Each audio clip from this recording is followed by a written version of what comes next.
Alright everybody, and welcome to another episode of the Paul Talk podcast. I'm absolutely delighted to have Justin Gardiner, also known as Juddy Talks on, and a good friend of mine, so I'm absolutely delighted to have him as a guest. Juddy, how are you getting on, mate? I'm good, thanks for asking me on. I'm excited that you've got your own wee project now, and some of the episodes have been good, so yeah, looking forward to it. You've not watched any of them, don't give me that. Some of the episodes have been good. I watched the Gordon Duncan one, it was really good, I enjoyed that. So what's been happening, mate? Nothing much, it's been quite quiet for myself recently, as you'll know. I kind of took a bit of a break after the World Cup, just needed a bit of time. Not necessarily fell out of love with football, but I fell out of love with creating content around it. Just doing too many games a week, maybe like a women's game, a reserve game, and then a first team game. So it got quite a lot, and I just needed a wee bit of a break to recharge. And with content, it's quite hard because you don't want to put out rubbish content or make content that isn't to your best of your ability as such. So I just took a bit of a break, refreshed my memory, kind of what I want to do and what my plans are, and then I was actually back to it Saturday there for the Derby game, so it's been good. Well, the thing is, this will be, we're in the middle of April just now, and this will be the middle of May when it comes out. Obviously, you've had a good return, I would say. It's been a solid video you've had. Appreciate that. I'm going to come back on to the creation stuff, because obviously we're mates and we talk quite regularly and stuff, and I'm in a similar boat having 2 podcasts, so I know what it's like. Yep. But for you, tell us, people who don't know you, how did it start for you? Because I know, like, before we met, you did a lot of the gaming stuff, and that's how you get good contacts with certain players down south as well, and some of the like Celtic B players and that. Yeah. So kind of through lockdown, it was like, what do I do? Sitting bored in the house.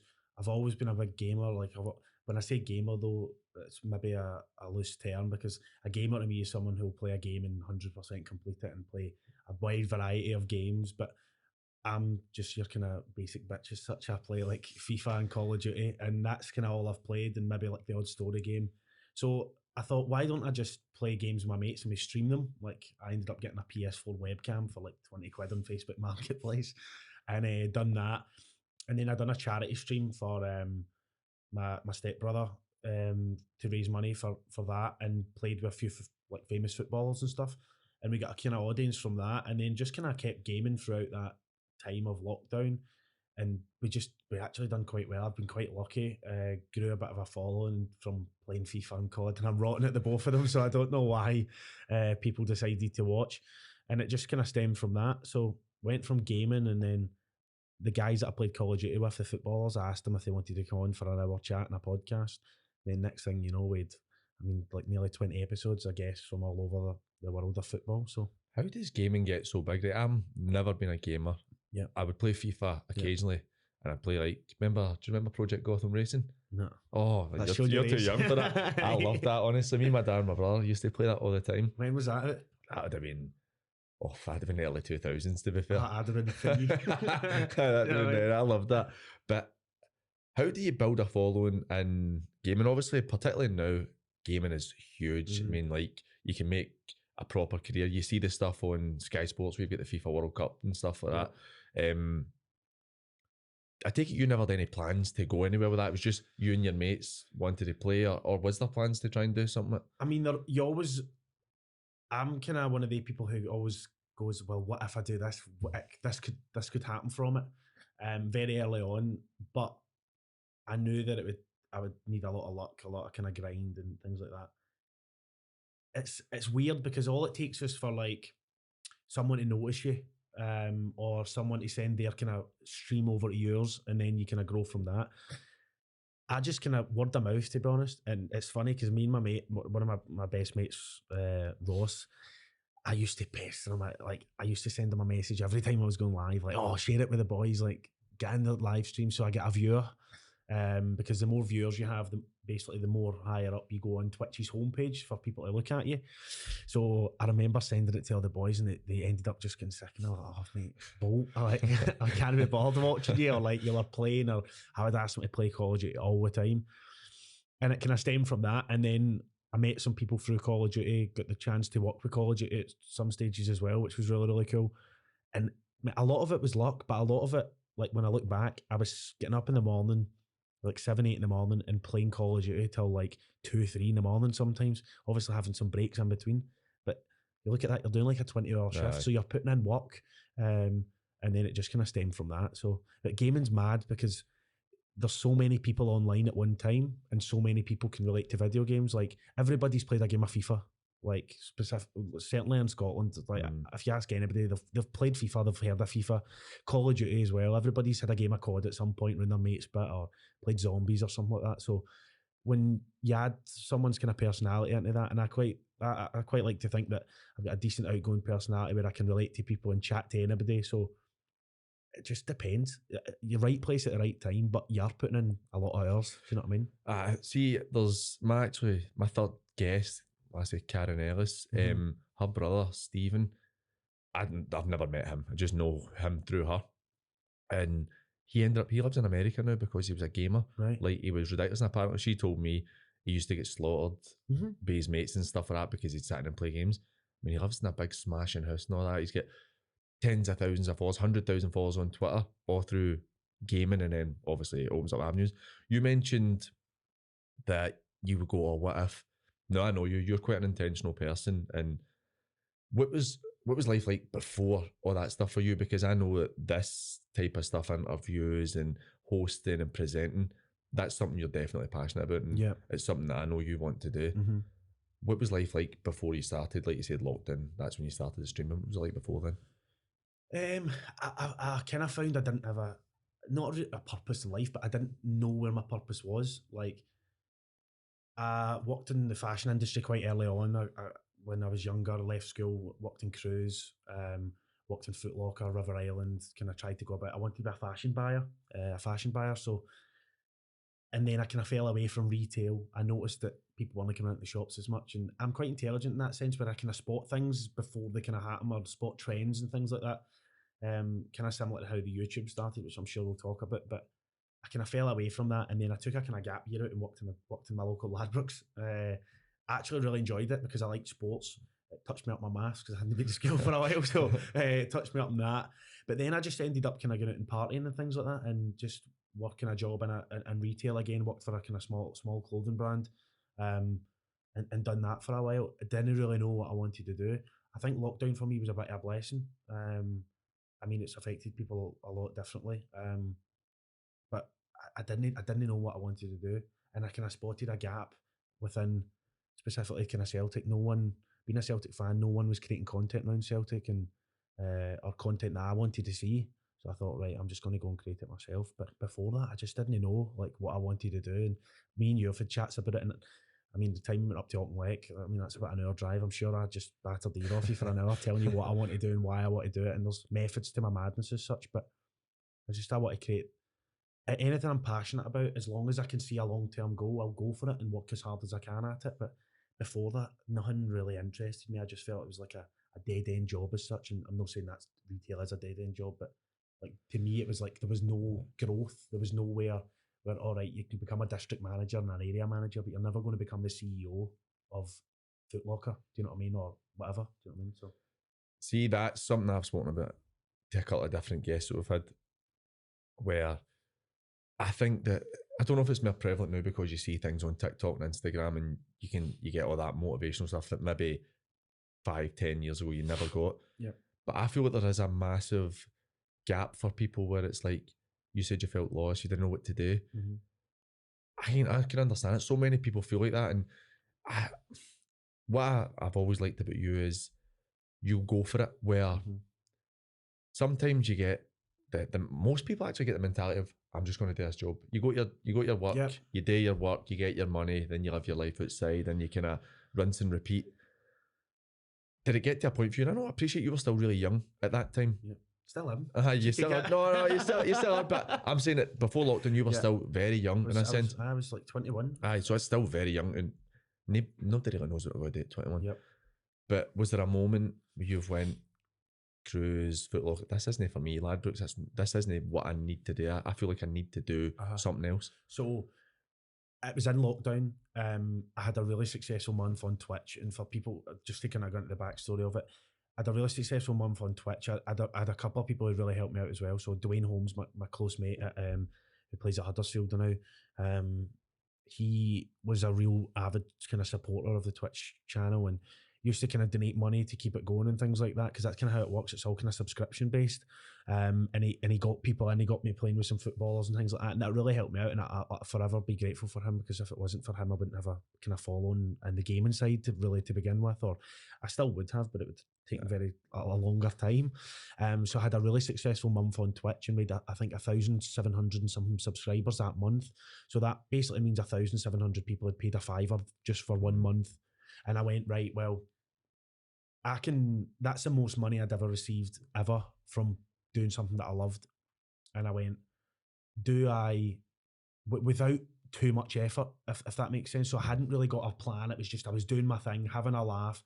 I thought, well, if I can make that much money and not have the stress of going to my work and not enjoying my work, do I just quit my job now and go for it? And I did. And I work well under pressure. So I just went, right, my back's against the wall. I've no job now, so I've got to make it work. And then lockdown finished, and I moved away from the gaming side because everybody was back to their work, so nobody had time. But it was during lockdown when I had that really successful month. I just went, you know what? Like I just said, fuck it. I'm just going to completely go for it, and just make the best out of what I can, because you only get one chance at that sort of thing. Do you know what I mean? See, with you're saying, because that's what, $8,000 or something you made that one. But Twitch take a big fee off. So Twitch take roughly about 50% off. Then Twitch are quite funny because everything's $5, right? But it's actually £5 we pay. Right. But then they take half and then they convert it from dollars into pounds. So roughly it was about £3,900. But still a month. That's a great wage. At 22. At any age, that's a good wage. Like, do you know what I mean? I was like, wow, that's mad. Do you know what I mean? And I was like, oh, crazy. So what I actually done with that money was we put the money, that's how I built the Juddy Talks studio. So like we've built that from basically just playing video games, and do you know, I'm really grateful I put the money into that, because it spurred me on to go, do you know what, like let's make some good content. Do you feel, you said you're good under pressure, do you feel like, almost a part of me thinks that, see, when you've left your job and you're doing that in a small roundabout way, the pressure's gone in a sense, because you're like, this is it, this is what I need to do, I have to do this, because if I don't, I won't need money, I can't pay for my flat or whatever. And in a roundabout way, do you feel like that kind of took a bit of pressure off? You're like, well, this is what I need to do, and what I need to put the work in. I felt it put a bit more pressure on, right? Because it made me think more creatively. So rather than me just going, right, I'm going to start a podcast, I'm going to have this guy on and we'll just chat for an hour, it was more like, right, well, if I've got this guy on, I've only got an hour each time. I need to do 12 hours research on him through this, that, the next thing. I need to think of a format for my podcast. So what, like I done an icebreaker question. Like I made something to relax, I guess, especially with footballers, because they're quite hard. So it was like, I had to do that. Then with the pressures on more, it's like, if I had to message someone and say, oh, I'm looking for a sponsor for a podcast, or I'd really like to work with you, if they never get back to me within a week or something, I'd go, oh, maybe they're not interested. See, now I'm sending a pitch deck to maybe 15, 20 companies and going, right, well, I expect a reply from them within 5 business days. And if not, I'm back. So it gives me more structure and brings out my creative side. I get what you mean with the pressure being off as such. You're not... There's still the pressure there, but I get what you mean, though. The pressure is off slightly of, will I make it? Because you're like, well, I've made it, but I've no made anything, if you know what I mean. It's like, I've still made that change. So it was like that, but the pressure was a big thing. I actually felt a relief of pressure, like you mentioned, that I'd left that job and stuff, because it was good. I enjoyed it, but I didn't want to work there the rest of my life, and I got that kind of sick of it. I was there for about a year, and my plan was only to be there for a year, and I was there for about maybe a year and 4 months. And that 4 months, I was like, oh my God, I just want it. So, see, I find obviously with this, for the way you've mentioned it there, is like starting a podcast and you just go, right, I'll just speak to this guy for an hour or whatever. That's, for me, this is what this is. Like I would, but you do you do your research though, because we spoke about that. It's like you see a lot of podcasts where people come on and they'll just ask a load of people questions, and there's no real format of from the beginning to the end, and you get lost in them. Do you know what I mean? So, but in a sense, for me, this is very much like, if I could get a job at this would be amazing, right? But this is something my hobby, and I enjoy it. I don't really play football anymore, and This is my stuff. Not good enough. I was never good enough. But you look at, like, you're saying you've got this kind of preparation, and I know what you're like. I know that you've shown me certain things that you do and you send to people, and in my head I'm like, I don't really think about it like that. It's like, but on the other side, where PG and that in particular, where I've done a lot of time and effort, because there's editing, there's like other things you need to do. Even those times I'll be like, you mentioned the 4 months where I've like, I can't do this anymore. I get in work when I've got something I don't want to do, I'm like, I don't want to do this, and I avoid it. But see, when it's something you love, like with PG and that, when you do stuff, I'm like, this is going to be hard work, but I'll do it anyway, because I love doing this. Yep. And that's the way it must feel for you. And again, that takes a bit of pressure off.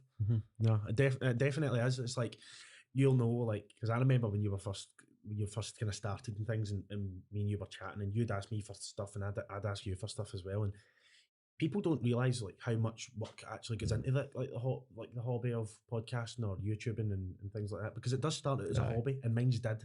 It was like, because I worked in the fashion industry, it was like I wanted to go to the football game, specifically Celtic, of course, and I couldn't do that because I worked a Saturday, and the commission for me on selling shoes or selling jackets or whatever was practically your wage. So it was like, how can I find a way where I can go and watch my team every week rather than sitting watching the telly? And that's the way I thought, right, I can do that. It was never to make money to begin with. But then when it kicked off, I went, my God, I think the first video I done like 25,000 views in like 2 days. And I was like, oh my God, like, I kind of put it in the perspective of 25k isn't a lot online when you consider it to bigger creators. But if you to try and put 25,000 people in this room or in that street out there, you'd be like, wow, it's like a full stand at Celtic Park or Hampden or whatever. A way to look at it, that's bigger than a reasonable sized town. Like, every single person has watched that. Like, you've done your streaming, you said everybody started to go back to work, so you've obviously saw that's probably not going to be where a career would be at the same time. And then you've moved into the interviews. You got some good players. I mean, you're like Paddy Roberts and stuff like that. Some really cracking interviews. Why did you choose to go into the interviews after streaming instead of something else? So, as a football fan and watching football content, for me, it was all about, what do I want to see? Now, I really got sick of, for instance, let's use Sky as an example. Sky are obviously great. They do a lot of stuff. Micah Richards and Gary Neville and that are brilliant. But every single week you've seen something, on this day 5 years ago, blah, blah, blah. And then at the end of football games, I used to hate when you got an interview with a player and they would ask the same thing. Is that the league done now? Is that...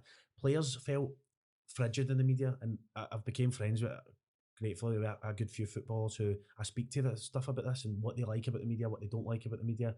And there's a lot of players who will feel rigid and don't really want to say anything, and it's always the same questions they get asked. For me, it was a bit... A football player plays 90 minutes in the public eye every week, maybe 180 minutes.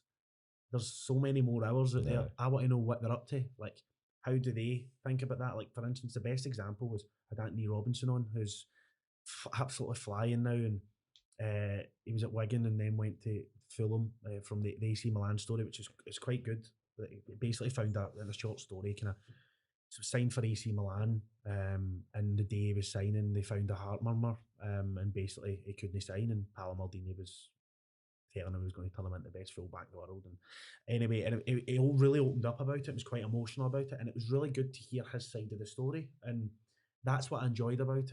Jack Marriott as well, I'm quite close with.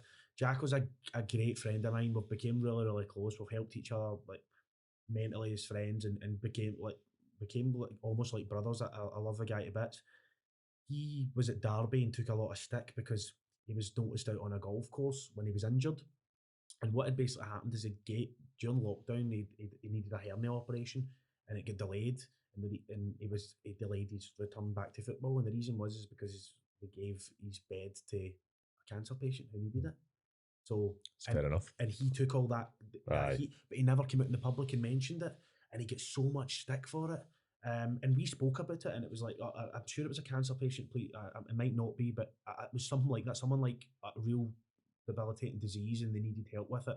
And basically, he kind of gave that up from the story. I remember it was like 2 years ago now I'd done that, but basically he made sure that the beds were thingied, and he went elsewhere, and it just delayed his process by maybe a few weeks. But it was COVID and things like that. So little things like that you get from footballers, what footballers don't go about in the public eye and do, because footballers never chose to be famous. They chose to play a game that you all love as a kid, and they just became really good at it. Do you know what I mean? So having day chats with people, I really enjoyed. The first one I got a real buzz out of, and I was like, oh, I love this. I want to get the different side of sports media, and that's what I've been trying to do ever since. The interviews, you did quite a few interviews, and then I had a wee look through the videos of kind of chronological order of see your videos on YouTube. So obviously I've watched quite a lot of your stuff. Yeah. And you had a few interviews, and in relative terms your views were pretty good. Like you had some that were like 4,000 and 5,000, and we know that that's difficult to get, particularly when you're starting. That's really hard to get. I mean, if you could ever get to that level and stay there consistently, you've got a fairly successful podcast. Then you did the Auchinleck Talbot video. Yeah. And you know now, because obviously you weren't massively well versed in that level of football, but you know it a lot better now. That's a big club for that level. Yep. And then you get like 8,500, 9,000 views on that, which is huge for that level, because it's something that we can't really get to. Why did you decide to go into vlogging? Because you were doing pretty well with your interviews. Yep. But you almost kind of just completely went away from it and went to vlogging. Yeah. So I felt that everybody started a podcast, and I felt that the podcasts surrounding football weren't the greatest. The one issue with, you'll know, but maybe people at home won't, is that for me to have a football player on, right, you'll know a lot about your own team. You'll know a lot about the kind of history of your own team and players that you watched up growing, and you grew up watching, things like that. But if I'm interviewing someone like, for instance, Simon Cox, who had on it, played with Reading and Ireland, Nottingham Forest, he had a massive array of clubs, really well-versed career. I need to do so much research on him. It takes roughly a day, and because it's easy to look through someone's Wikipedia. Aye. But I like to know everything. I like to know when their first red card was. Did they ever spout with a referee? Did he put in a bad tackle? Did he get his leg broke? Was there a tiff in the media at some stage? Things like that. So I kind of go through everything. That takes a long time. Aye. Then you need to try and source the guests to come on. You need to arrange a time for them to come on. Then the editing process, for what it was just becoming too time consuming. Now, I think I would go back to a podcast. There's actually chat of me going back into it and starting our own kind of football show, which hopefully will come soon. We're really kind of ex-professional for Scotland and things like that. So I want to go back into interviews, but I want to do them right. And I want to do them when we've got a kind of team there who can do it properly. Why I went into vlogging was no one was doing Celtic vlogs. There was not one Celtic vlogger. There was a guy who sits in the north stand. Can't remember his name. Mick something. Irish Mick, that's it. Like, I've seen a couple of his videos, but he's not really a vlog. It was kind of more him filming himself and just shouting and singing and things like that. But that was cool. That's the content he wants to make. That's great. But I really wanted to do something where I gave people a little bit of an insight to what was happening, maybe around the ground, things like that. And just wanted to kind of make content to see how it went. First couple of videos done great. And then I decided to do the kind of vlogs as such because I enjoyed it and I wanted to go to the games. And I couldn't go to the games because I needed to. Celtic didn't pay my bills. Do you know what I mean? Like, the football doesn't pay your bills. So that's kind of how I get into it. No one done it. I seen a kind of a gap as such and going, right, well, if no one's doing it and I want to see that, I'm just going to go out and do it myself, because there's loads of great football vloggers out there who create their own content in their own way. For me, it was more about creating relaxed content, getting opinions from fans, interviewing kids and that, because kids like to see themselves on YouTube, and it's good for the audience growth as well. Yeah, because kids, like, they'll send it to their mums, will send it to the football team in the school, but I really like, because the kids come on and they're the best bit about it, because they're like, Juddy, and they look at you as a YouTuber, and that's great. Like, you get them come up and ask you for a selfie and things like that, and it's really, really nice. But the best bit about it is the kids coming on and they predict them score, and then see you get that score right. Like, they're in the YouTube video and they're buzzing about it. Do you know what I mean? For the next couple of weeks. So I really like that. I also like the fact that I love the saying football's a game of opinions. I love that.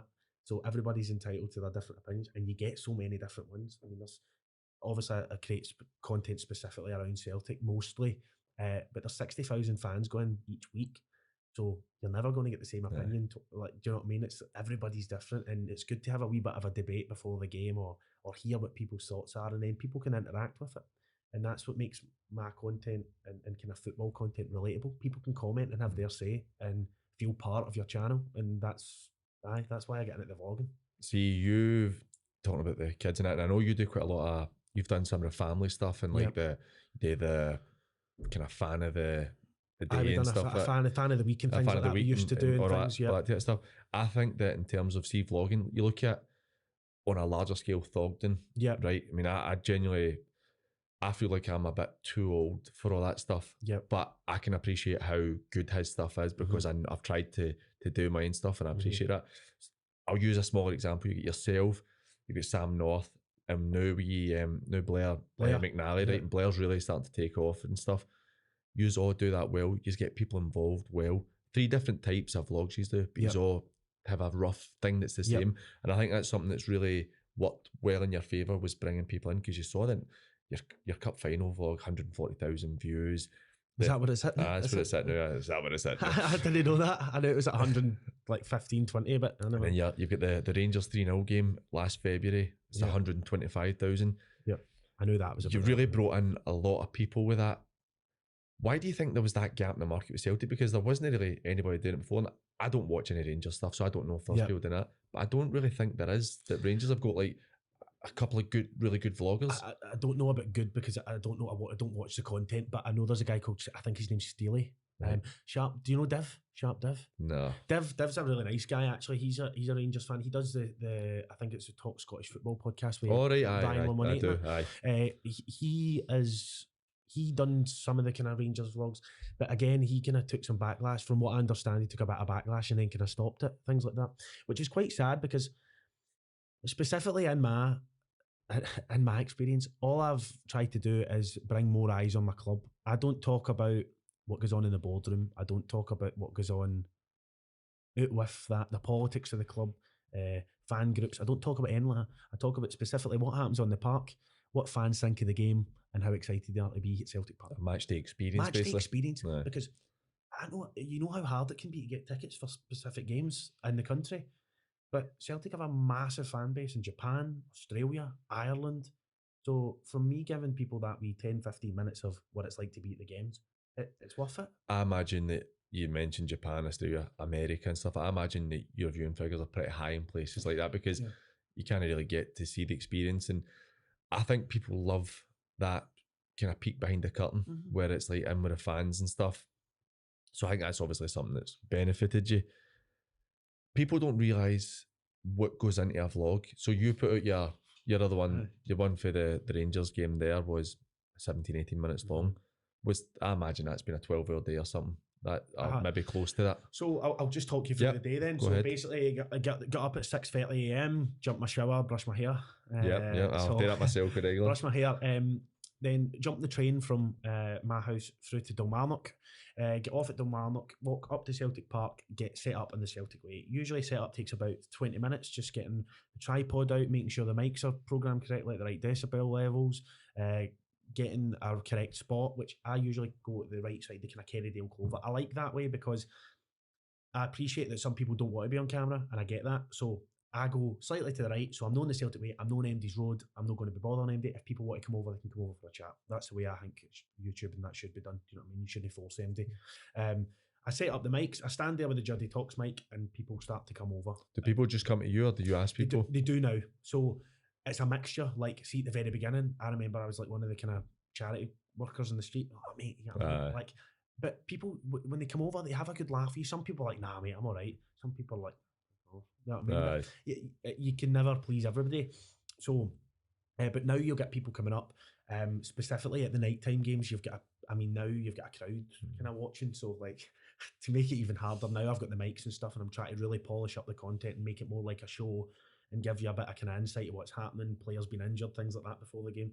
So you've got the lights, and then all you can see is this bright white light, and then like there's sometimes been like 10, 20 people just all kind of standing round you while you're doing it. And then how does that feel? I mean, it's nice that people are taking an interest.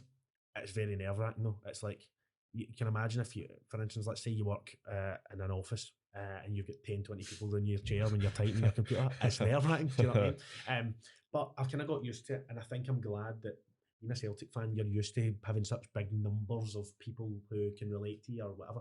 So you've got 60,000 people kicking about anyway. So you get used to it. Obviously, it is nerve-wracking, and you'll get the odd person who'll come up and maybe say something behind you and you'll need to edit it out or whatever. But I do like, it's not that I don't like the attention. I like the kind of good attention, but obviously you're going to get bad attention as well. But it's good. It's nice to be appreciated. Do you know what I mean? And there is a lot of people that do appreciate it. So how do you feel doing the interviews? Whereas again, it's a smaller scale, but it's still people you're talking to.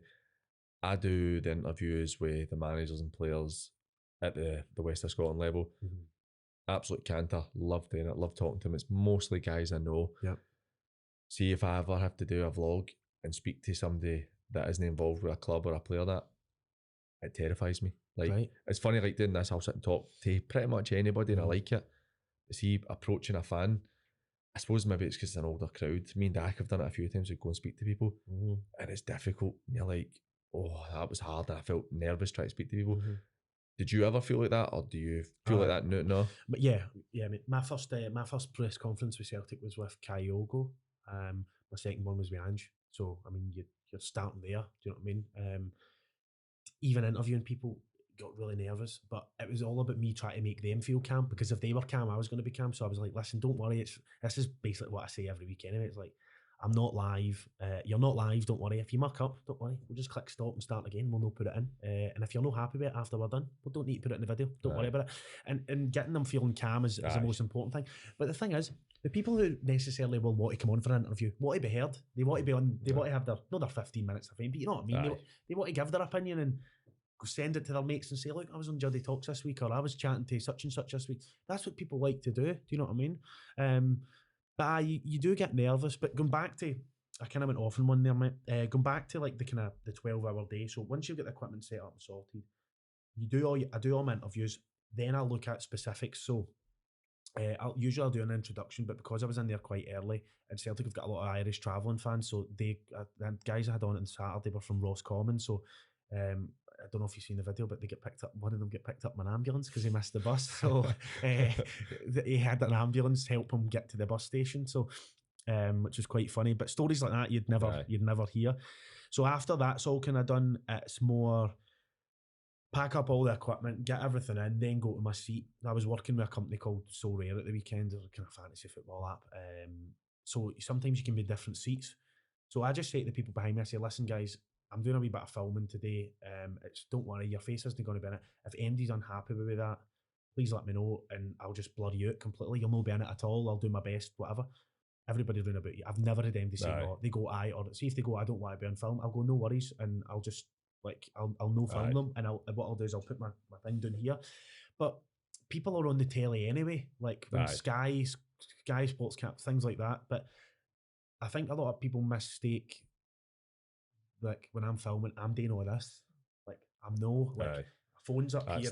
And then on the game. Here, and then if a goal goes in, my arms are going up, and I'm just holding this the full time.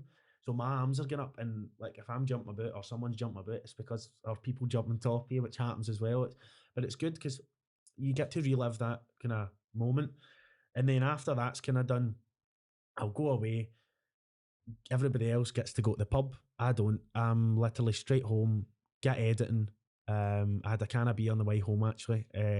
Get editing, get everything done, get a thumbnail made, make sure I've got all the hashtags correctly, all the tags, I've got everything in the right categories, make sure it's exported properly in like 2 or 3 different formats in case anything goes wrong. Then I'll upload it to 2 different versions of the cloud in case it gets lost or I break my phone on the way home.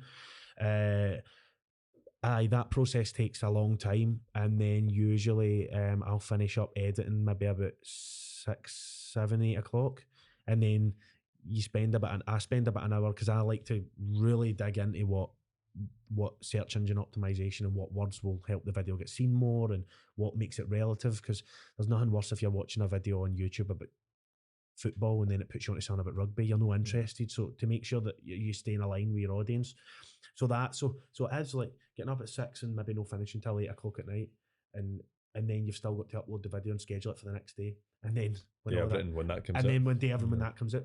So it is a long day, but like you said, because it's something you love doing, it's worth it. Do you know what I mean? I think that people people should understand what goes into it. Like, we spoke to Paul, who produces this for me, because Paul's at podcast. We spoke to him before this. He knows what all this is like. We both know it's like. Anybody that creates content knows it's like. I've got mates who will be saying to me, all right, you were at such and such game a day, that be out the night. And I'm like, well, no, I've got 4 hours editing today. Then Aye. see, you're You can get them out tonight, but it's like Aye, you need to have someone else help you with it, or if you do it, it's like it's not going to be your best, because I like to, for instance, fix like crop a little image so everything's aligned and things like that. You don't do that, and it just. But I get it. It does bring your views down. Do you know what I mean? And that's one of the reasons why I kind of stopped it for a while, is because I think there's about 10, 15 wee guys now who do it. Respect for them, maybe they've took inspiration from seeing my videos or someone else's, or Thogden's or other kind of YouTubers. That's fine. But when they're just recording the game on their phone and then going home and putting them all up onto YouTube, you'll lose the kind of atmosphere of like, when you come to like a video that's more polished or whatever. Do you get what I mean? So that's just kind of the way it is. You're a lot more focused on analytics and stuff, and you are very like, you helped me a bit when I started with like your tags and your hashtags. I appreciate they're probably not quite as important for YouTube algorithm as they used to be, but even like your thumbnail, people don't appreciate your thumbnail. So like, you ever listen to Ben Foster's podcast? Yeah. And he talks about thumbnails all the time, and I appreciate some people might find this boring. This is stuff that we find interesting, where people don't understand how important that is to make sure you get your thumbnail right. Something I don't do. I'm rotten for that. I don't really bother about it too much. But people don't understand you've got to take time to get your thumbnail correct and all that. And it seems small, but there's a funny story about this, and I'm glad you kind of brought that up. So I got someone to design my thumbnail on Saturday, because I was like, right, I want to just focus on getting this out. Let somebody deal with the thumbnail rather than me spend another half hour doing it. I've got it up to about half hour doing one, which is fine. But he done it and he sent it back, and my teeth are white. Right? You seen it? Right. So, but when you look at other people's YouTube, it's very similar. And I thought, it's too white. And he just said, just leave it. It's fine. I had 4 comments. Bro's teeth whitened his teeth. That's all engagement. So it doesn't matter. It's like, I get that though, but it's like, it's the stuff to stand out. It's like a bold, things like that. Like you'll see a lot of kind of clickbait thumbnails. I don't believe in the kind of clickbait side of things, because I'm no like that with my audience. Misleading people almost. And I don't, because I feel I've got a great wee audience now and a great community where I'm recognising the people who are commenting and stuff all the time. So it's like, I don't want to just take the piss at them. They've been with me for the very start.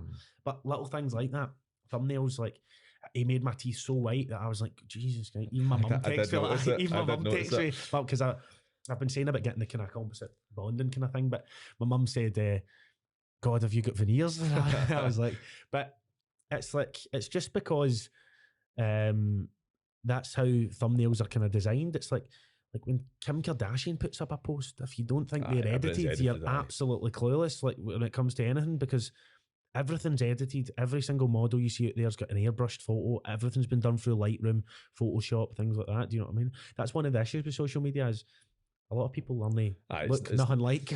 That's where you see a lot of women like the stuff on Instagram, where you get the fitness models who have the picture split in two, and it's like Instagram, and then the reality stuff where it's like they still look really good shape and stuff, but they look like normal people instead of the airbrush version. Back on the vlogs and stuff, you had a tremendous season, and that was Lennon's last year, wasn't it, that you did really well? Or was it Angie's first season? So it was a great season for it. You had Angie's first season where it was excellent, and then you decided to change the kind of format, bringing in different people like Natasha, Chloe and stuff to help you. And you had other people coming in. Obviously there's been certain things in the background that weren't what you needed it to be, and you kind of fell away from it. But do you find, I thought your views were huge, like you were getting massive views, and it started to drop a wee touch when your production qualities became a lot better, and like it was like a show when you and Natasha in particular would be doing the stuff near the Celtic way, and then the women's football and all that. Do you feel that almost took you away from the kind of the younger audience? Because it became more professional. Right. So someone actually spoke to me about this, and they said, what's the name of the channel? They said it bluntly. They said Juddy Talks. They said, who are all these other people coming on? That's what they told me. And I was like, sometimes that's what you've got to do. Sometimes people may like my personality, might not like other people's personality, might not like what they're saying, whatever. For me, I felt I had a vision of I wanted to do this and this is the way I wanted to do it. It never happened like that because you need everybody on the same. Yeah. You need everybody in the same carriage of the train and the same speed. Do you know what I mean? And it just didn't work like that. And it was for me. It was like, no, I've worked too hard, and that's why I took some time off. I was like, no, let me just go back. And everybody makes mistakes. It's like in your job, if you send an email to the wrong person, or you muck up on an order or something like that, or whatever, or do you know what I mean? You send somebody the wrong T-shirt or something, like whatever. Like Yeah. you can go back and think of that. With content, sometimes I'm forgiven. So for me, it was like I don't really want to do that. People like my passion for my club. People like this is all what I've gathered from people saying to me and comments on YouTube and people writing to you and stuff like that. People like my passion for the club. They like me chatting to fans. They like me giving my opinions. That's what people like. And Juddy Talks, that's what people said. It was like, you're Juddy. Like, it's that's what people want to see. They want to see me. So when I was bringing in loads of other people, and no disrespect to anybody else, but it just didn't work. And like people didn't really want to see that on my channel. And now I've kind of went back to, for instance, Chloe. Chloe's been great. Chloe helped so much with camera equipment and that kind of thing because Chloe's got a real passion for the kind of media side You of can things. see she and loves it. she works like really damn hard. We're actually doing. I was doing some presenting for kind of horse racing and down in the auction. Chloe likes horses and stuff. She went down. She loved it. It was great. And Chloe kind of wants to go into that kind of scope, and whether she wants to start her own YouTube channel soon. And I hope she kind of does in the future. Because I think she'd do quite well if she did. I think she would, and she's got a real interest in the women's game as well. But some things like once you start something, you just kind of need to see that out. It's like once you change and rebrand, when you're not kind of the main focus all the time, or you're trying to kind of share it with someone, it doesn't work. And that's really, to put it bluntly, it just didn't work. That's from what I get told. You built an audience on basically on my merit, and I tried to kind of share it and for a vision of something bigger, and it just didn't work. I think, obviously, I don't know the ins and outs. We've spoke a wee bit about it. The stuff where you had everybody in, to me, it looked like you were aiming to build a channel, like, I'll say Sky Sports for talking sake, right? Yeah. But like a small version of that. You were looking to build something. And I think potentially it's something you could have done over time. But you did notice that it wasn't quite the same thing. And I suppose it detracted for your views and all that. And then there was things that kind of weren't what you want. Everybody wasn't working in the same direction. Yep. You mentioned the horse racing. We'll talk every couple of months, and sometimes you'll tell me things and I'll be like, how has this happened? Like, how did you end up doing this? I know you like your horses and stuff. How did the horse racing stuff come about? Because that's a few times you've went and I know nothing about the horses, but you've went to certain events and certain races and festivals and stuff. How did you get into that? I just met a guy who kind of owned the stables down there, and they were doing kind of social media. I met him when I was at the races, and he said that it would be good for you to come down and do a bit of filming with us, and kind of do that, because from my kind of experience within the kind of filming, it's more like I do the kind of creating the content and presenting and teaching kind of people how to kind of market their business through social media. That's kind of what I've done on the side anyway throughout doing my YouTube things. So the kind of opportunities come up, like for instance, like the Inter Milan ones are probably a better example to relate it to football. It's like you kind of reach out to people and just kind of plant the seed of going this, that, the next thing. And I'm actually talking to I've kind of Atletico Madrid now about hopefully going out and doing some content with them. But it's like you don't want to just scope yourself to doing one thing. Like, oh, I'm a baker, but I can only bake one type of bread. You can't do Celtic forever, can you? No, well, you probably could, but you could. But the possibility of landing a job at Celtic and doing it full time is very, very slim. That's just to do with some politics and other stuff that goes on along with it, and a lot to do with TV rights and things like that, which is sad because, I mean, you look at the English Premier League, they're the only league in the world where you're not allowed to kind of film the footage in the park. You're not allowed to do it because they've got a deal, but it's the only league in the world you're not allowed to. And Wembley Stadium, I've got a kind of thing as well, but that's to do with the FA because they're part of the Premier League or whatever. But all of that kind of stuff makes it difficult for creators to create down in England or whatever. Up in Scotland, you've got a wee bit more free reign, and I think a lot of creators just want to show what they can to people that would never normally see it.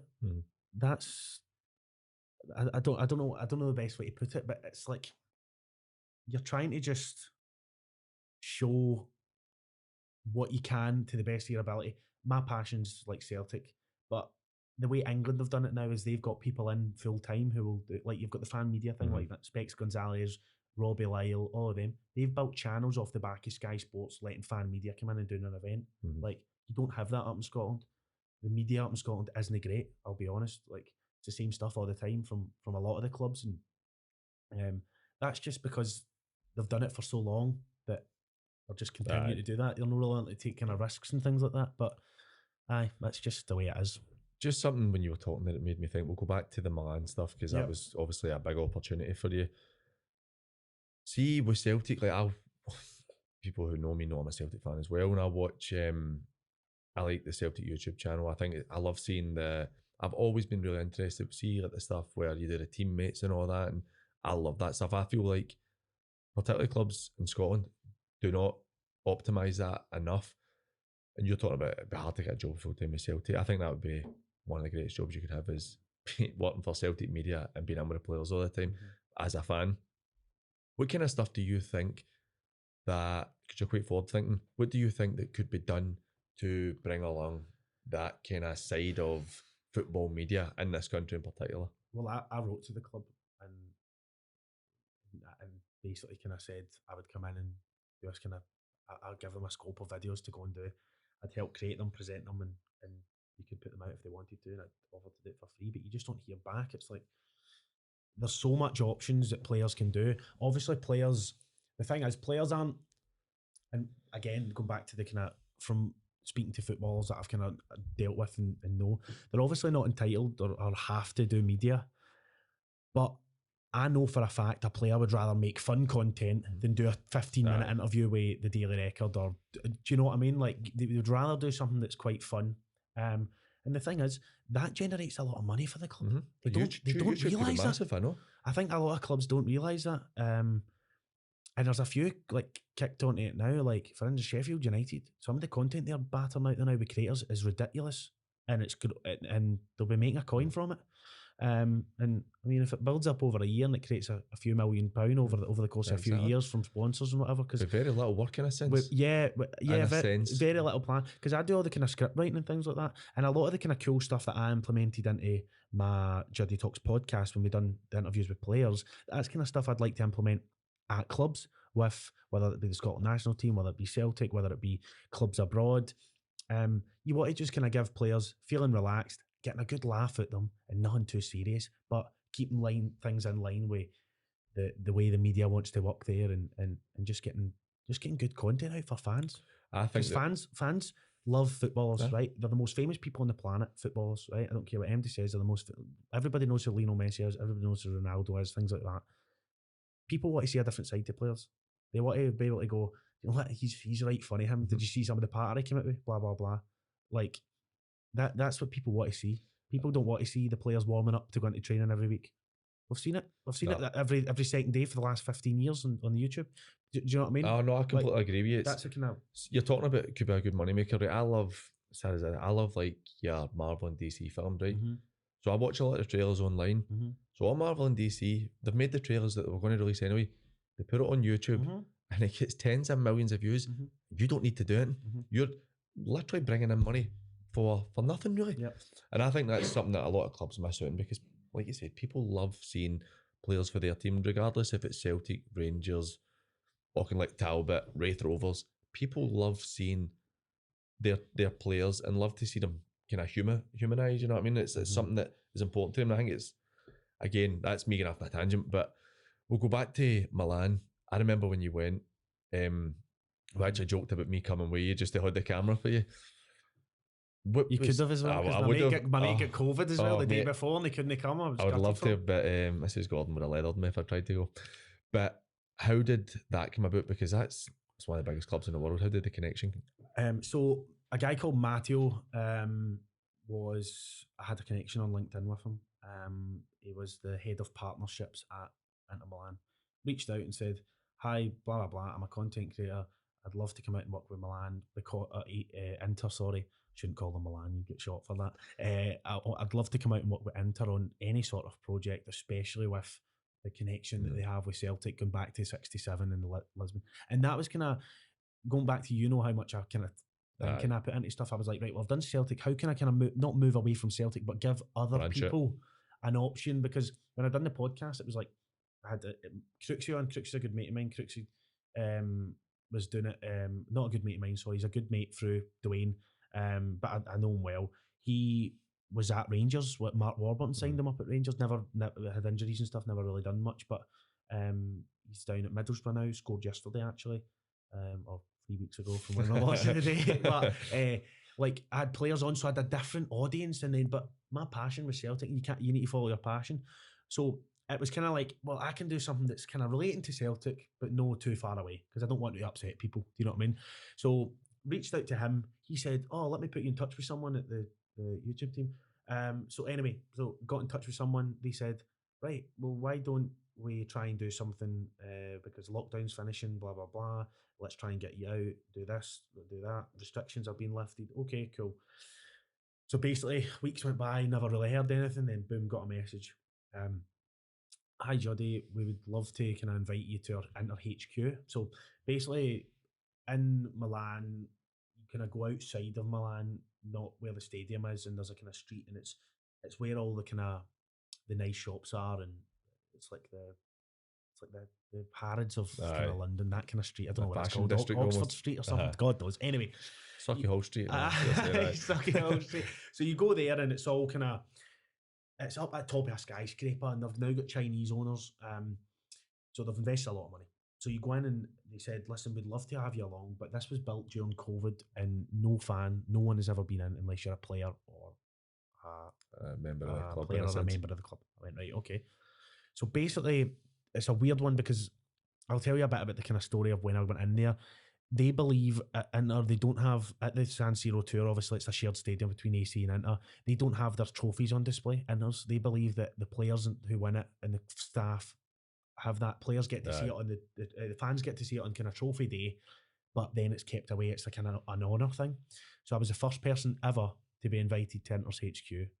Now, a wee guy for Lanarkshire, like with a tripod, a camera, shaking, get in there. Literally sat in Zanetti's office. Like, got to see like Scudetto and the Champions League that Jose Mourinho won, and like it's literally sitting there. You can touch it, pick it up. Like that was so cool. And they just asked, "Listen, come out, make some content around us at the club." And I wish I got the opportunity to go back and do it again, because I know what I could do now. I was very young in the content game when it happened. They then gave me like a box to sit in the first half, but I said to them, "Listen, I don't really want to sit in a box. See, second half, can you sit me up with the curva, which is their kind of the curve at the top, the north curve." So it was kind of up there, and next to the fans the second half.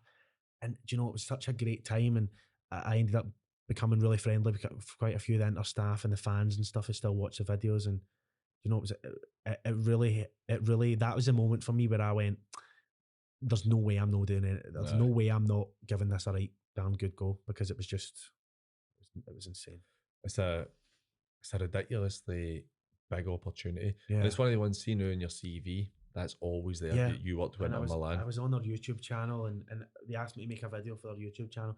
And you know what? I loved it. And all the other creators who come over, mine's got the most views, and that's just that's not a dig, but it's nice, at that time that made me go, wow, like, because I really gave it a good go, and like tried wee bits of Italian in there. They were great. Do you know what I mean? For my time at Eusebi's Deli or whatever, trying to learn some Italian, but no, it was good. It was just it still gives me a wee bit of kind of goosebumps thinking of what you achieved with it. What I achieved back then, because it was like when I told my mum and my gran and my papa and stuff, and my dad, like they don't really understand YouTube and how it works, and rightfully so, because it's not their kind of field. But to tell them, I was like, by the way, I've been invited to go and work with Inter for a week. My dad's like, what? And that's when my dad really started to take an interest in it, because he's like, oh, this is cool. And my dad loves the YouTube, but before my dad never been on YouTube, but now he loves it, and he's giving me tips on what he wants to see, and he watches the kind of the channels and stuff. That was a real moment where I was like, I love this, and I don't want to ever do anything. And I'll always have a soft spot for Inter now, and I watch them all the time. I still think the Serie A is the best league to watch. I can't allow it. As soon as the old Saturday morning Channel 4 stuff stopped, Football, Italian. I stopped watching Italian football. I love it. I just think it's so end to end. Like, you find a lot of the big games have a lot of goals. It's just 1 minute the ball's up the park, scurrying in the box, and the next minute there's no much happens in the midfield. I think the Premier League, the midfield, the ball gets passed a bit lots. It's not the transitional play. There's more full back, out wide, and get one across, and then the wingers go and beat people, and that's better to watch. Kvaratskhelia and Rafael Leao, players like that are great to watch because they get that freedom. Do you know what I mean? That's the good side of it, right? And I know you don't need to touch too much on it if you don't want to. I know that you've had some issues where mental health's been a wee problem for you and stuff. That's the good side of it. Mm-hmm. What's the bad side of being a YouTuber? And the effect it can have on you mentally, because it's something that I like to touch on in the episodes. And I think it's unfair not to talk about it, because if people come on, watch this podcast and see me say, oh, YouTube's great, you'll get this amount of subscribers, you'll get this amount of views, you're selling a fake dream to people. The bad thing about being a YouTuber is a lot of sacrifice, is you're not making any money. So like basically YouTube bankrupt me, like left me with nothing really. But all in the kind of same as any people would go, well, I put all my money into my business. It's the same thing, but the issue is, like, if you put £20,000 into a business selling t-shirts, right? Even if it goes kind of hits up, you've got 10,000 white t-shirts there which you can offload. YouTube, it's done. So that was one of them. A lot of money with no kind of goal of going, will it work or not? So it's a big risk to take. YouTube is a risk, it always will be. People's opinions do get... Now, I've worked a lot on this recently because it's quite new, and I went from just being quite well known in my area of being the kind of out at the pub, or there's Justin, do you know what I mean, the before Juddy kind of thing, like being outgoing, to then suddenly having over 1.5 million people knowing who you are because they've watched your video, to some people being nice, some people being rude. I mean, you get some people writing some really horrible things, do you know what I mean? But it does get to you. And it was actually Steve Bartlett who you mentioned. He mentioned one thing about, if you have 100, there's 100 comments there, and there's like one bad one. I always look at the bad one and go, oh my God, I'm done with this. But at the weekend I did have a few bad ones, and do you know what? It didn't even bother me. I just went, right, cool, and I left them. Like, I didn't even delete them. I just left them on there. And there was so many other people who'd wrote like so many nice things. So now I realise that as long as people are watching the videos, I really don't care. But it is a hard thing, because you feel a wee bit low. You feel sometimes, like, I'm a big guy and I'm quite tall, and I think I'd be okay in certain situations. But there is situations where I felt quite worried about my safety, with people going, oh, I hate him, next time I see him, this is happening, or whatever. It never happens. Like, I've sat in the same spot at Celtic Park every week, and God, I hope it wouldn't happen, because it'd just be stupid for anything like that to happen out of someone creating content around a football club. But there is a lot of kind of backlash with it, but the good outweighs the bad. Do you know what I mean? And I know a lot of people who didn't like my stuff at the start specifically, now say, do you know what, mate, you can take your hats off to you because you've done well with it. But it does get to you. You do feel a wee bit low. It's one of the reasons why I took a bit of time off. I needed it. You know what I mean? I'm not looking for sympathy or anything like that, but do you know, that way I wanted to just get everything right. And it's unfair for me, because I looked at my last few videos before I went away, and I'll never look at them again. I actually wanted to delete them, but I think it's important for me to leave them up. But I just wasn't enjoying it. Wasn't even trying. Like, I'm just going like this for the camera and going, go, blah, blah, blah, whatever. Because that's how it felt. I love it. And it was just a lot of people like having their opinions. But I get that. I mean, I look at how much opinions must Chris Sutton take every week, how much opinions must Gary Neville take every week. It's part and parcel of social media. That's how I've come off a few certain social media apps, and I'm just stick to what I know. Like, Twitter's a terrible place, man, because Twitter's just full of absolute idiots. Same way TikTok as well. I don't really like TikTok. I think TikTok's full of people who just think that they're entitled to say whatever the hell they want. They are, of course, but in a way that affects people. Aye. So I just stick to Instagram and just, like, I mean, a lot of footballers and stuff, you look at Todd Cantwell's post on Twitter a couple of weeks ago. The backlash he's taking the backlash, it's like, if you're not entitled to say anything, then without people getting on at you, then fair enough. And I'll just happily remove myself from that, continue doing my own thing and whatever. So something I found on a far smaller scale. So because this is a small podcast, PG and Dak, in terms of the west of Scotland, is big in terms of that football level, but it's still a really small podcast that most people don't know about. So most people like us, and all you get is positive comments. And I get a negative comment in a video we did a few months back, and do you know, actually normally that stuff I thought it would really impact me, and I thought, oh, that's good. Like, that must mean it's getting bigger if somebody doesn't like us, which I thought was quite funny. But obviously with yourself, it's a different thing when it's a personal attack, and you took your time away. What was going through your mind? And because I know you were quite down for a bit with all that stuff, what was that period where you were away like for you? Tough. In what sense? So I'm quite extreme in the sense of my way of thinking. I'm like I was really down, like to a point where I didn't want to leave my bed, didn't want to do anything, didn't want to speak to anybody, couldn't care about anything. Like, genuinely, my mum would phone me, patch it. Like, honestly, like, that's how bad I was. It's because when I want to do something, I want to do it my best, and see if I know I can't do it like that, I just think, well, what's the point? No. And I know that's not the way I'm thinking, but that's how I process things. I'd put on a bit of weight again. I wasn't feeling too great about it.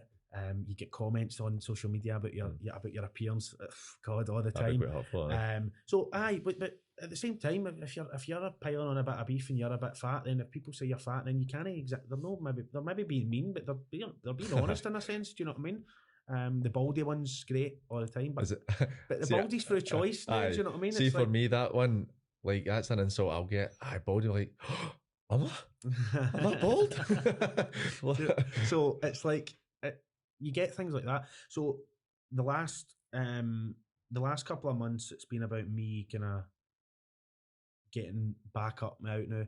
I've got a PT now as well. So things like that. This is just ways that I'm improving.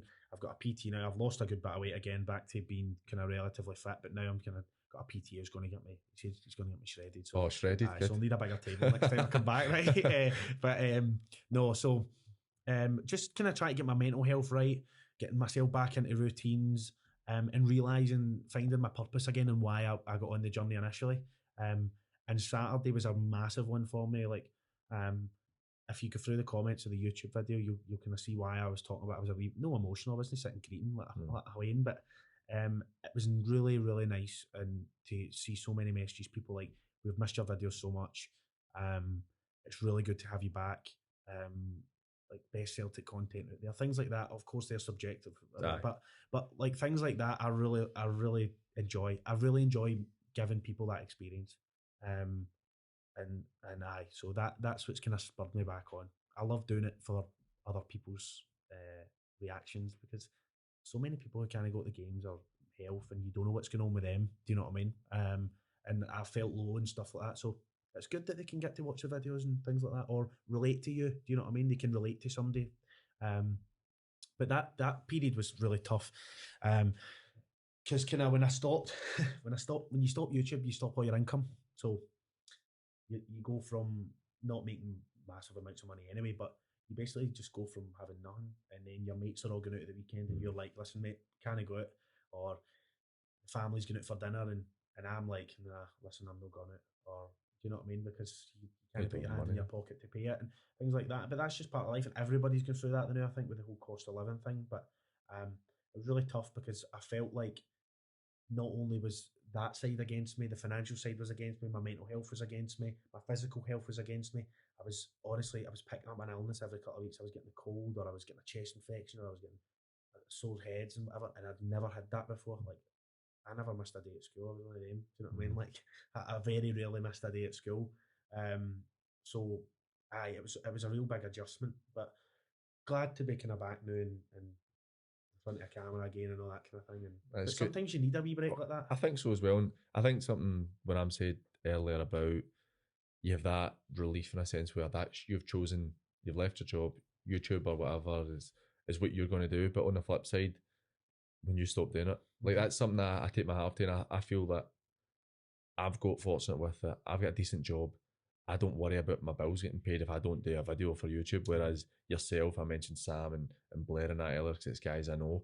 You're like, sometimes I look at these and I go, how can they keep putting out so much content? And then it's like, well, you have to, because you don't have an option if you don't. Yeah. But do you feel that's you're starting to come back to yourself a bit more? And doing a video probably helped a bit as well at the weekend? Aye. I mean, that for me was, if this video goes well, yep. If it doesn't, then I don't know. It wasn't more about the views, numbers. I couldn't care less. It was more about people's reactions, what they thought, were they happy with it, and I and did I enjoy it?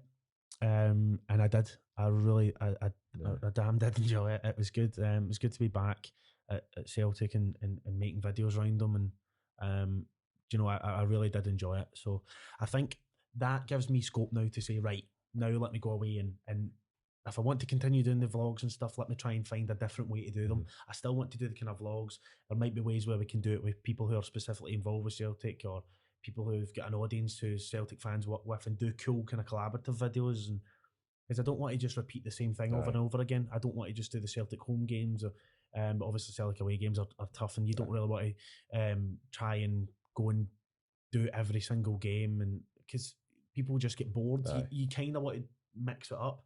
So whether we go and do some games down in England, and if people enjoy them, people enjoy them. But it's more about me finding my way again of going, I like this, I want to do this, and creating content about what I want. Last 2 nights ago, I completely rebranded the YouTube channel, so it was like family friendly football show. It's just Juddy Talks, Justin Gardiner, football presenter, and it literally says started as a hobby. Thanks to thousands of fans, it's became so much more. And small letters down the bottom and asterisks, I create content which I like, and that's what you find in this channel. It's just because if I'm not enjoying it, if I'm not enjoying making it, I'm not going to make it. And it's a whole, like, that's the way I want to do it from now on. Like you said, I made the mistake of trying to turn it into a show, which I know will work in years to come. Like, I know it will, but I need to have the right people on who want to do the same thing, who have a real big knowledge on it. And at that time, it just didn't work with everybody that we kind of had, or the way I wanted to do it. It just didn't suit everybody. I mean, I've basically like completely given up drinking alcohol and hanging out, but that's a massive part of football, and people still want to go and do that, and I get that. But football now to me is work, even though I love it. Like the 90 minutes, I'm like, yes, come on, right? But before it and after it, it's so planned to the detail that everything needs to be done perfect, and it can be a lot of pressure. Do you know what I mean? So you're sacrificing your social life for the football. So when it doesn't go well, you're then sitting through Monday to Friday like this. That, like, if Celtic get beat, your video doesn't do well, you're like, oh my god, like, and you're like that for 5 days until Saturday again, Sunday. Like, what's like Celtic don't get beat very often. I know. It's quite lucky being brought up a Celtic fan in it. So, but I even like that. Like, it's all these little things that add up and can really affect you. Do you know what I mean? But what is next for you? You mentioned at the start of the show that there's something maybe you can talk about, maybe you can't talk about it. But what? Not even specifically that, but in general, what are you hoping to do moving on in the next wee while? There's hopefully a couple of events coming up which you'll see maybe more of me out with Juddy Talks. That's what I like to do. I like to take a project and go and work with a project and see how I can add to it. And there's hopefully a couple of things coming up which you'll enjoy, which intertwine with kind of football and all the stuff I've got in my past experience, sports presenting, gaming, all that kind of thing. So hopefully a few things coming up then. Really, I do want to start a kind of podcast again where I like to talk about the in-depth side of football and tactics and pressing and kind of the whole, and everybody's heard of an inverted fullback now that Dan just came to Celtic, all that kind of stuff. I like to talk Zone about 14. I do like all that stuff, and I like to do my research, and I have been doing a wee bit of research on it to kind of level up on it, because when I was a kid and through the kind of Strathclyde, which then became Hamilton Accies, and we weren't really taught all that kind of side of thing. And I think football's now so much more advanced that younger kids should really be taught that. But a lot of my audience is an older crowd, and they like my content, and that's just the way I don't know, that's just my age range. So I really want to get informative guests on, talking knowledge about football, but having a good laugh at the same time. But the focus is knowledge. The focus isn't just having a laugh. We really want to talk about players and talk about the scope of world football, not just specifically Scottish football, and have a real good laugh with it, but create some really good content around it, and then little offset series from that. So you know me, mate. There's always something in the works. So there's one main thing, but it generates 8 other things which intertwine with it, and everybody, even if my mum doesn't like listening to inverted fullbacks pressing or the whole midfielder drop them in to let a fullback go, like all that, my mum wouldn't understand that, but she would like a chat with me and you. Say we've got a beer sponsor doing a tour of the brewery. Well, do you know what I mean? Well, or something like that, a challenge, something like that. It's just a thingy, for instance. But that kind of stuff, you try and create something that's generic, what you want to do, and then create stuff for other people from it. Yeah. And that's the way I think content should be. Spot on. Well, I think we'll finish it up there, mate. I really appreciate taking the time coming to see you today, because I thoroughly enjoyed that chat. Well, it's been good, mate. I appreciate it, and I hope this does well for you. And you keep referencing it as a small podcast, but I don't think it will be for much longer, because you're doing really well and working hard. So I appreciate that, mate. Thanks for everybody for watching. As always, if you could like this episode and subscribe to the channel, it makes a huge difference to me. Thank you very much. Have a good one. Cheers.